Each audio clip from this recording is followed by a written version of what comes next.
Vamos a decirle al mundo, que Él es Rey. Toda rodilla y lengua confiese que Él es Rey, que Él es Rey, que Él es Rey. Rey sobre el temor, Rey sobre la ansiedad, Rey sobre el dolor. Él es Rey sobre todo, Rey sobre el rencor, sobre la enfermedad, sobre la confusión. Él es Rey sobre todo. Vamos a decirle al mundo, que Él es Rey. Toda rodilla y lengua confiesen que Él es Rey, que Él es Rey,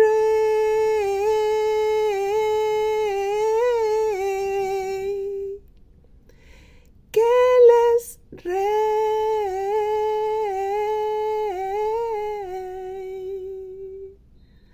Rey sobre el temor, Rey sobre la ansiedad, Rey sobre el dolor. Él es Rey sobre todo, Rey sobre el rencor, sobre la enfermedad, sobre la confusión. Él es Rey sobre todo. Así es, chicos hermosos, nuestro hermoso Rey, Jesucristo nuestro Señor, nuestro Salvador, nuestro Redentor. Y bueno, pues aquí estoy de nuevo con ustedes, trayendo otra historia de hombres y mujeres de la Biblia. Hoy vamos a ver el video número 79 acerca de dos personajes, un hombre y una mujer. Vamos a comenzar viendo la historia de Salomé, quién era Salomé, y también la historia de un centurión romano.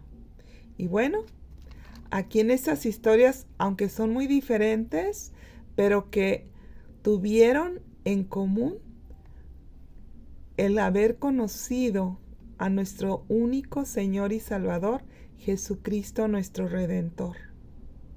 Comenzaremos con la historia, como ya les decía, de Salomé, una mujer que oraba por sus hijos. En las siguientes historias del Nuevo Testamento estamos viendo historias de hombres y mujeres que aparecen en la Biblia, pero es bueno notar que estas historias no siempre coinciden con el periodo cronológico del tiempo en el cual ocurrieron los acontecimientos. Pero es un modo conveniente de contar estas historias para la inspiración del Espíritu Santo, que es el que conoce a cada una de las personas que van a ver estos videos, y como Dios tiene propósitos personales para cada uno. Él tiene muchas cosas que decirles a las personas a través de la Biblia. Por tal motivo, la mujer que comenzaremos a estudiar en este video se llama Salomé. Ella era esposa de Zebedeo, madre de Santiago y de Juan, dos de los 12 apóstoles de Jesús. Zebedeo era un exitoso pescador que tenía jornaleros contratados, y cuando Jesús lo vio por primera vez, Zebedeo estaba ocupado remendando sus redes de pescar, como sus dos hijos. Entonces Jesús llamó a sus hijos y les dijo que lo siguieran. Al parecer, Zebedeo no vaciló en dejar que sus hijos se fueran con el Señor Jesucristo. Esto puede ser porque en aquellos tiempos, cuando un maestro o profeta era levantado por Dios, el pueblo permitía que este maestro instruyera es decir, discipulara a las personas que él llamara, pues era un privilegio ser llamado por un maestro o por un profeta del Señor. Y toda la familia de estos discípulos serían grandemente bendecidos por la obediencia a Dios. El Evangelio de Marcos nos relata lo siguiente. Dice, y luego los llamó, y dejando a su padre Zebedeo en la barca con los jornaleros, le siguieron. Marcos 1:20 nos dice que Santiago y Juan abandonaron todo lo que era familiar para seguir a Jesús. Aunque la Biblia no dice mucho acerca de la vida familiar de Zebedeo y Salomé, sí vemos que Salomé fue una mujer que seguía a Jesús y que ayudaba a servirle. Santiago y Juan podían seguir el ejemplo de la vida de sus padres. Al parecer, Zebedeo y Salomé les habían compartido que creían que Dios enviaría un Mesías que habría de venir para salvarlos. Y aunque muchos años habían pasado desde Zacarías y Malaquías, los últimos profetas del Antiguo Pacto, es decir, del Antiguo Testamento que nos marca la Biblia, debió de ser un asunto de mucho asombro público que de repente apareciera, por ejemplo, Juan el Bautista anunciando y preparando el camino del Señor, hasta que el Señor Jesucristo comenzó su ministerio abierto para todos los judíos y para el pueblo de Israel. Se ve que Zebedeo y Salomé estaban unidos en el amor por el Señor y en su disposición de permitir que sus hijos dejaran el negocio familiar para seguir al Señor Jesús. Ellos no tenían idea de si sus hijos regresarían a la labor del hogar o serían revestidos como misioneros en la obra de Jesús, que estaba apenas comenzando. Observamos otro pasaje de la Biblia donde encontramos a Salomé con otro grupo de mujeres en la crucifixión de Jesús. Estuvo en el momento más oscuro de la vida de Jesús y cuando aún sus propios discípulos, incluyendo sus 2 hijos de Salomé, lo habían abandonado, las mujeres miraban a Jesús desde un punto distante. Salomé estaba entre esas mujeres, como lo relata el Evangelio de Marcos capítulo 15, versículo 40 y 41, que dice lo siguiente. Dice, también estaban algunas mujeres mirando de lejos, entre las cuales estaba María Magdalena, María la madre de Jacobo el menor y de José, y Salomé, quien cuando él estaba en Galilea le seguían y le servían, y otras muchas que habían subido con él a Jerusalén. En Marcos 16 se incluye a Salomé en el grupo de mujeres que fueron a ungir el cuerpo de Jesús al otro día de su muerte, y Salomé estuvo presente durante la hora más negra de la crucifixión de Cristo, pero también durante la gloriosa mañana de su resurrección. Marcos 16, 1 y 2 nos enseña y registra que fueron estas mujeres las primeras en escuchar las buenas noticias de que Jesús había vencido a la muerte, resucitando y levantándose de entre los muertos. Salomé vemos que fue una devota de Jesús y le reconocía como el Mesías. Creía que un día Jesús iba a asumir el poder en un reino terrenal. Al igual que otras madres, tuvo la ambición de que sus hijos salieran con él.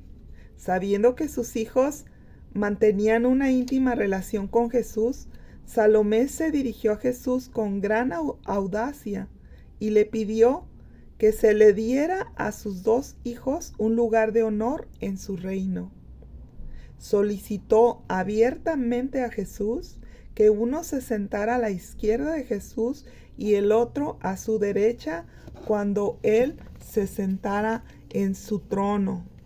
Estos lugares en las monarquías están reservados para el segundo y el tercer gobernante de un reino.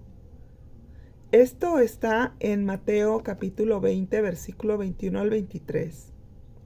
Esta extraña petición tan rara de Salomé nació de su orgullo maternal y su deseo de obtener lo mejor para sus hijos. Ella aún no se daba cuenta de que el sufrimiento que iba a ser parte para establecer el reino de Dios en esta tierra, incluso una tierra bastante hostil. Jesús reprendió a Salomé, incluso ni sus hijos esperaban esta petición, y el Señor reprendió su desubicada ambición y los corrigió. Corrigió el concepto que evidenciaba su pedido. Jesús simplemente le dijo que cuanto más cercano estuvieran de su trono, más tendría que ser parte de sus sufrimientos. La historia nos dice que ambos, Santiago y Juan, compartieron el sufrimiento que como apóstoles del Señor Jesucristo vivieron. Se cree que Santiago fue el primer apóstol mártir, y Juan, quien sobreviviría el resto, estuvo exiliado en la isla de Patmos hasta su muerte.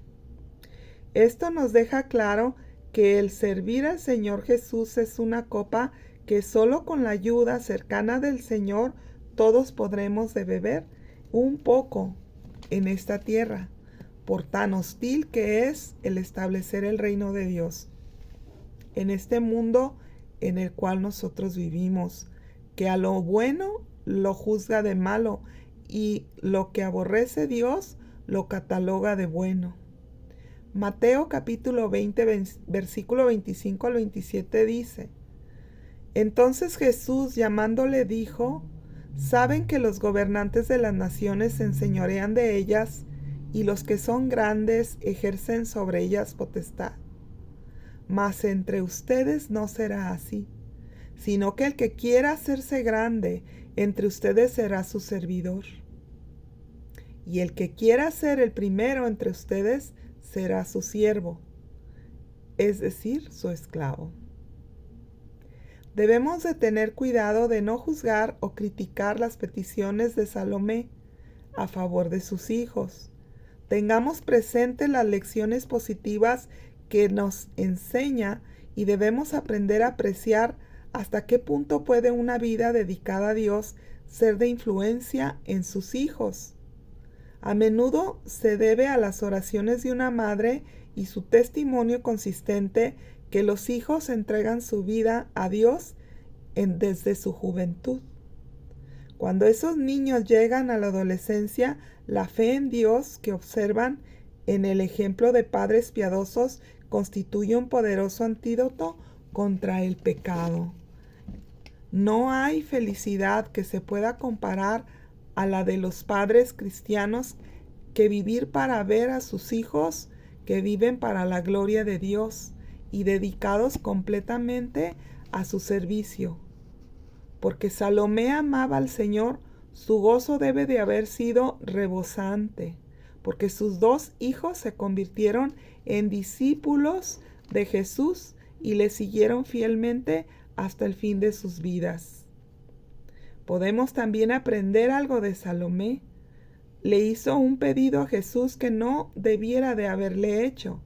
De manera similar, muchas veces nosotros le pedimos a Dios cosas que no deberíamos por estar fincadas en el deseo egoísta o meramente codicioso. Por el vivir aún en este cuerpo material y en un mundo caído de la presencia de Dios. Es fácil contaminarse con deseos de este mundo.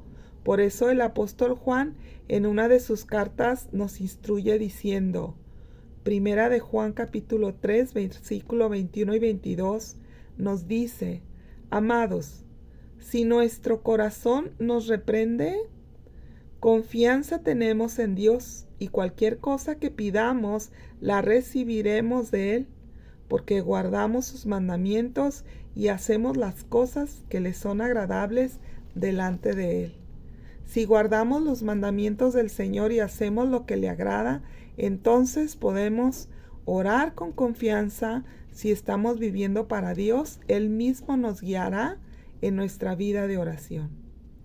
Y nos encontramos pidiendo de acuerdo con su voluntad, porque estaremos viviendo de acuerdo con la voluntad de Dios.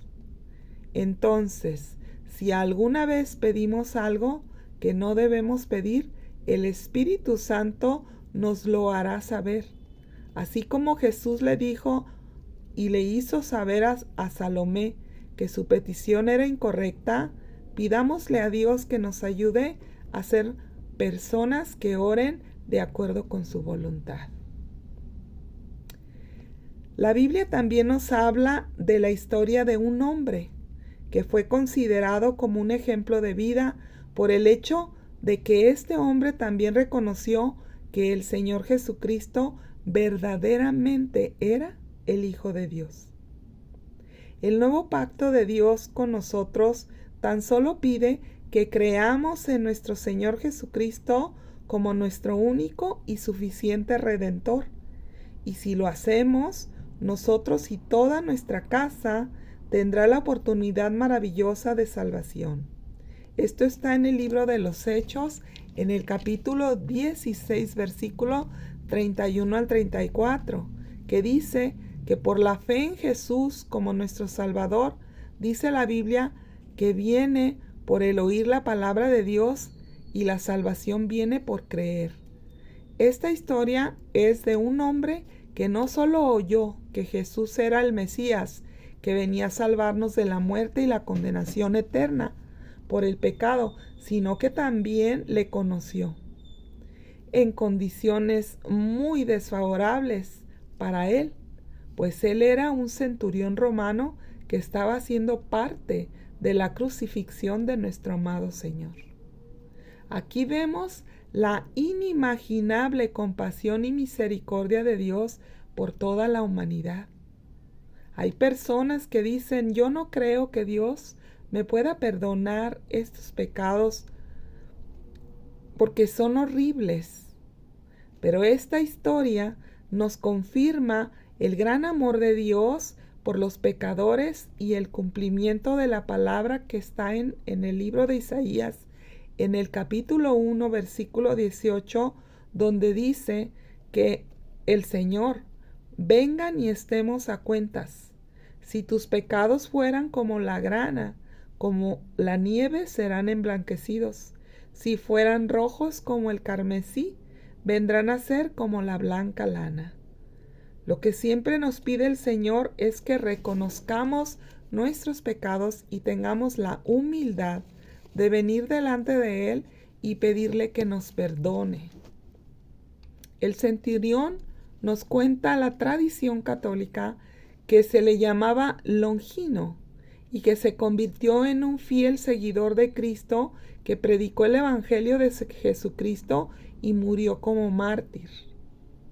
Él estuvo delante de Jesús al ser crucificado, nuestro Padre Celestial, cuando entregó su vida por todos nosotros. Y dice la Biblia que como a la hora sexta, en tiempo cronológico de hoy, serían como a las 12 del día, cuando comenzó su agonía en aquella cruz del Calvario. Él también nos cuenta de que como alrededor de las 3 horas, estaba grandemente maltratado nuestro Señor. Recordemos que lo latigaron y le rasgaron todo su cuerpo físico. Esto tuvo que generar en él que se desangrara, por lo que dice la Biblia que falleció como a la 9ª hora, es decir, a las 3 de la tarde. Solo duró en la agonía de la cruz 3 horas, siendo que muchos de los crucificados nos cuentan en las historias que duraban alrededor de 12 horas y a veces hasta el otro día los tenían que matar. Este hecho se cumplió en el día de Pascua y era luna llena, de modo que al ser media tarde se pudo ver cómo la oscuridad como la de un eclipse total de sol se dio en el momento en que nuestro Señor expiró su último aliento y ese cuerpo físico y material murió.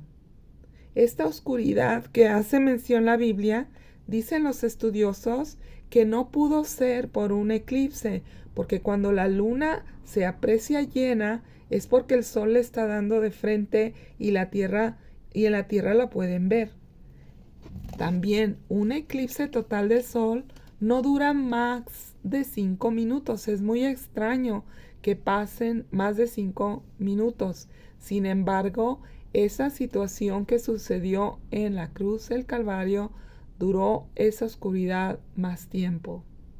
Cuenta la historia que a la muerte de Jesús en la cruz, la oscuridad se extendió y no se sabe realmente hasta dónde llegó. Solo se sabe por la historia que se vio al sur de Egipto y hasta el norte de Bitinia. En este preciso momento también ocurrió un gran terremoto que pareció derrumbar el templo de Jerusalén, pero curiosamente solo las cortinas del templo, que tenían un espesor bastante grueso, se rasgaron desde arriba hacia abajo, descubriendo con ello el lugar santísimo, donde solo el sumo sacerdote tenía la autorización de entrar, y esto una sola vez al año. Los eruditos dicen que esta rasgadura de la cortina que cubría el lugar santísimo, que era el lugar del aposento de Dios, nos revela que en el momento en que Jesucristo murió, abrió la gloria de Dios el Padre para todos los creyentes en su salvación. En ese preciso momento el Hijo de Dios había sido la ofrenda del holocausto y el sacrificio vivo para remisión y perdón de todos los pecados de aquellos que pudieran creer en él. Jesucristo bendito fue el sacrificio vivo y santísimo por el pecado, como lo pide el libro de la ley en el Antiguo Testamento, es decir, en el Antiguo Pacto, que Dios había hecho con su pueblo. Esto está en el libro de Levítico capítulo 1, versículo 14. En el Antiguo Testamento, para dar paso al nuevo pacto, el antiguo pacto tenía que haber sido consumado. Eso fue el plan de Dios para salvación de toda la humanidad por sus pecados. Y eso fue lo que declaró nuestro Señor amado en la cruz del Calvario, lo gritó en voz alta. Al morir en su último aliento, Él dijo: consumado es. Esto quiso decir que el antiguo pacto se había cumplido en Él. El libro de Hebreos en el Nuevo Testamento nos dice que para que haya una herencia, tiene que haber primero la muerte del testador, es decir, de la persona que va a dejar la herencia. En el antiguo pacto, Dios Padre habló con su siervo Moisés y entregó las leyes y pidió que se le hiciera un tabernáculo para que Dios habitara en medio de su pueblo. Dios siempre ha querido tener una relación personal con toda su creación, pero la creación nunca le ha nacido conocer a Dios y tener una relación personal. El ser humano, por lo regular, siempre está enfocado en su propia vida, en vivirla a su manera. Por el pecado, la humanidad está separada de Dios desde el origen, pero Dios se hizo un pueblo para Él y les pidió que se reunieran delante de Él, y un sumo sacerdote cada año podría, por medio de un holocausto, sacrificar un cordero para el perdón de todos sus pecados, y esto ocurriría en la fiesta de Pascua, cada año. Y para que este pacto tuviera validez, era necesario ser sellado con la sangre del cordero. En aquel tiempo, Moisés se paró delante del pueblo y les leyó los mandamientos que Dios le había dado y toda su ley, y les preguntó al pueblo que si estaban de acuerdo con hacer este pacto con Dios. es decir, este compromiso para el perdón y liberación de sus pecados cada año. Y todo el pueblo estuvo de acuerdo. Hicieron el antiguo pacto con el Señor para el perdón de sus pecados. Esta ceremonia consistía en tomar de la sangre del cordero mezclada con agua y con un hisopo hecho de lana de color escarlata, rociaban la sangre sobre el libro de la ley de Dios y también rociaban al pueblo, diciendo: esta es la sangre del pacto que Dios ha mandado para todos nosotros para perdón de nuestros pecados. Esta sangre se rociaba a todos los utensilios también y a los vasos de ministración en el templo, así como Dios les había mandado, porque las Escrituras enseñan que sin derramamiento de sangre no hay perdón de pecados, pues la paga del pecado es muerte. El apóstol Pablo nos enseña que era necesario que las figuras de las cosas celestiales fueran purificadas, así para ser usadas por Dios aquí en la tierra. Esto se refiere a los utensilios, pero Cristo no entró en un santuario hecho de manos de hombres, como el sumo sacerdote del Antiguo Testamento, sino que ahora Jesucristo nuestro Señor es nuestro sumo sacerdote, y Él ser la ofrenda bendita que Dios pidió para perdón del pecado de toda la humanidad.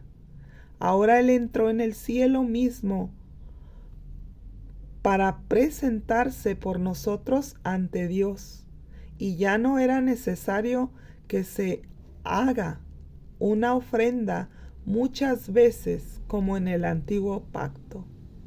Ahora con Jesús Dios nos aceptó en el nuevo pacto, que fue suficiente para perdonar todos nuestros pecados para siempre. Jesucristo representa el nuevo pacto de Dios para con todo aquel que pueda creer en Él y que lo acepte como su único Señor para su salvación y su vida eterna. La Biblia dice, al igual que está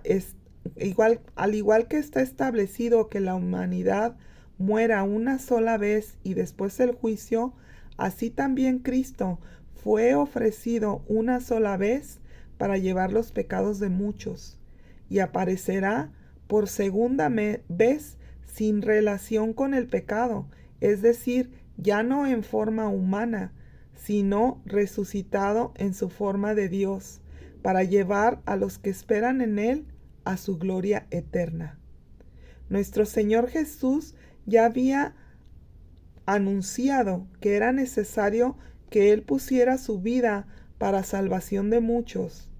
A Jesús nadie le quitaría su vida, sino que Él de su propia voluntad, Él la puso para cumplir el plan de rescate que había acordado con el Padre desde el cielo antes de venir.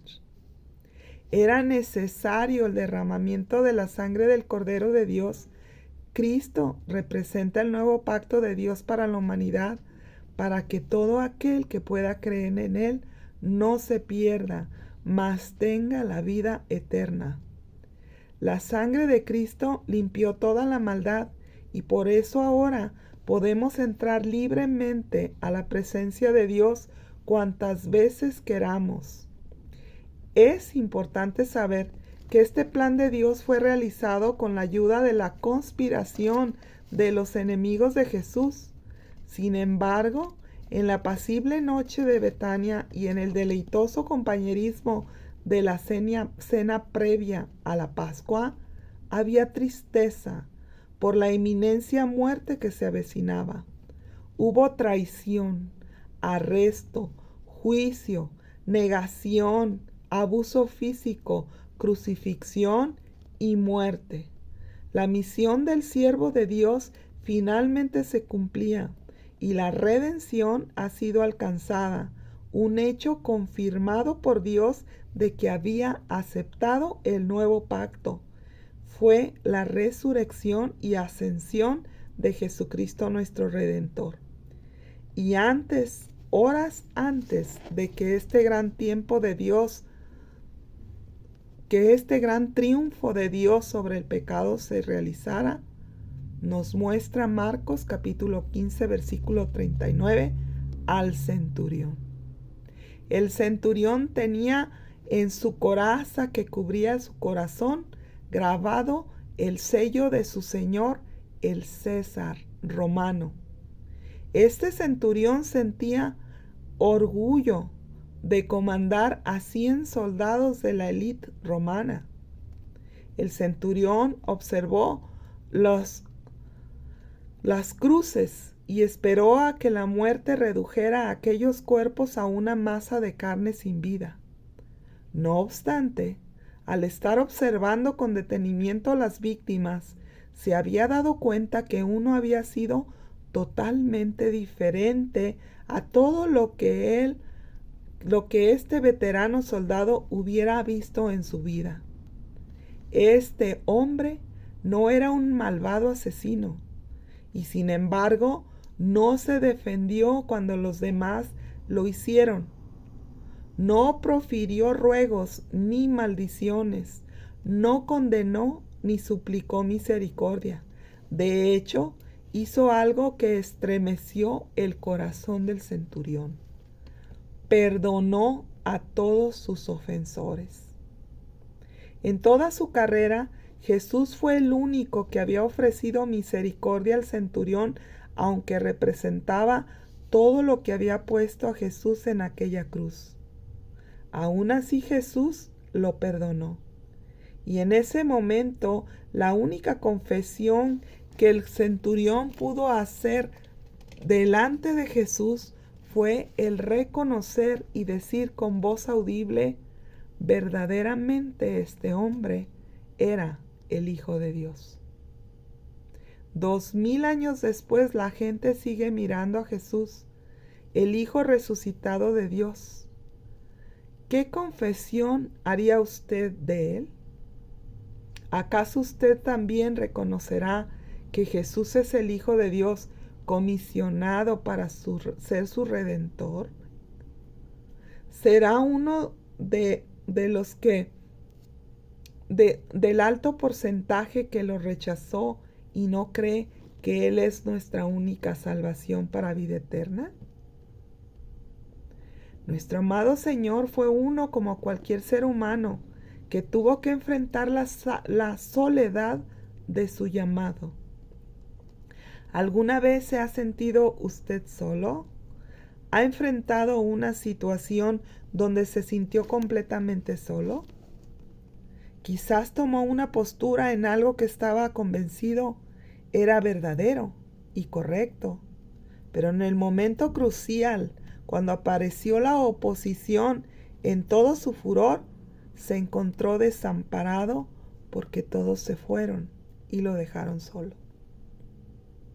Ese es un sentimiento terrible, quizás un sentimiento que haya experimentado en el pasado, o quizás usted en este momento esté experimentando esa lucha. Pero anímese, no está solo. Su Señor y Salvador atravesó una experiencia similar durante su arresto, su juicio y su ejecución. Parecía que su causa estaba perdida y que sus enemigos habían ganado. Y para colmo, justamente antes de morir, aún su Padre Celestial se alejó de él. No obstante su victoria y la nuestra sobre el pecado, Satanás, la muerte, el infierno, fue confirmada por su resurrección triunfal. Cuando se sienta usted solo, ore. Esto le ayudará, y para ello le voy a dar algunos versículos para esos momentos de lucha en su corazón. Hebreos 3:5 dice: el Señor no te desamparará ni te dejará.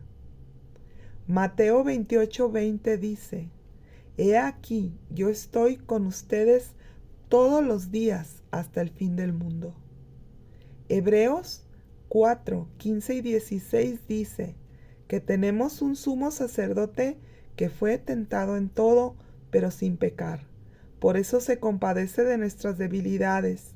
Acerquémonos confiadamente al trono de la gracia para alcanzar misericordia y hallar gracia para el oportuno socorro. Hebreos 12:3 dice: consideren a aquel que sufrió tal contradicción de pecadores contra sí mismo,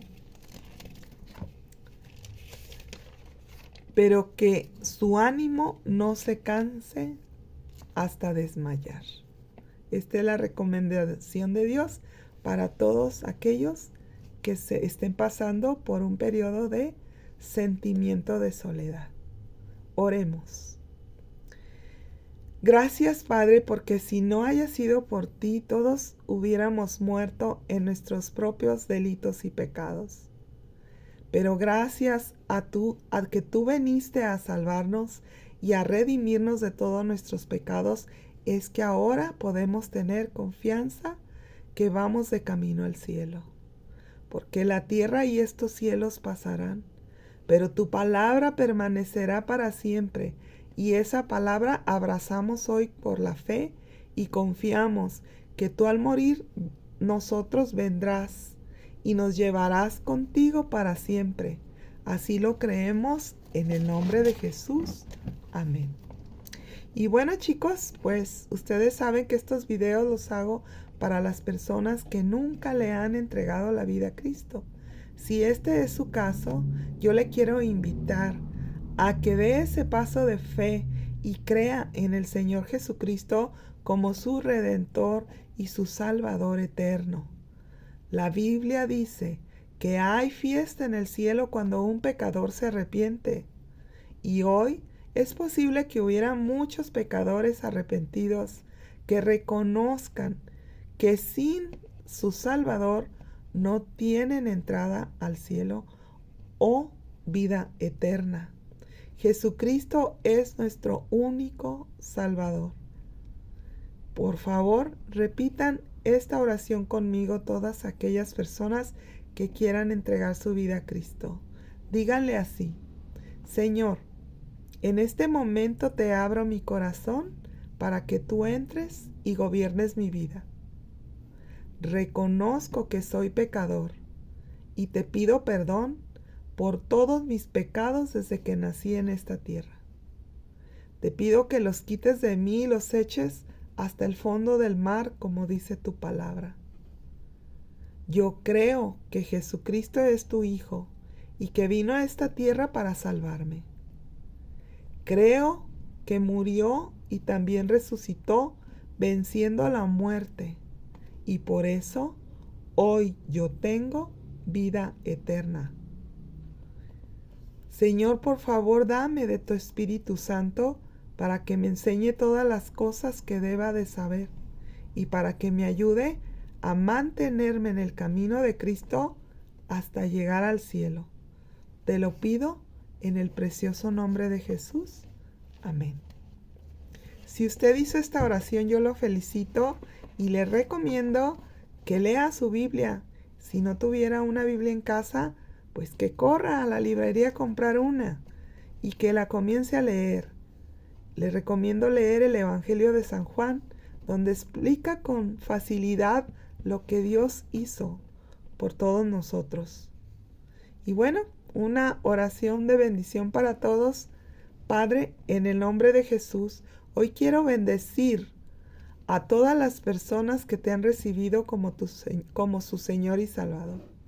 Espíritu Santo, por favor, ven y posa sobre ellos. Séllalos con tu amor. Espíritu de Dios, límpialos de toda iniquidad y de toda maldición en el nombre de Jesús. Creemos que hoy se ha abierto el reino para que ellos entren y desde hoy en adelante tú estarás con ellos todos los días de su vida, así como dice tu palabra. En el nombre de Jesús lo creo. Amén. Y bueno, chicos, pues es todo por este día. Espero les haya gustado mucho esta historia y pues si Dios quiere, les hablaré luego con otra de las historias de hombres y mujeres de la Biblia. Que tengan una excelente semana y que Dios los bendiga. Hasta luego.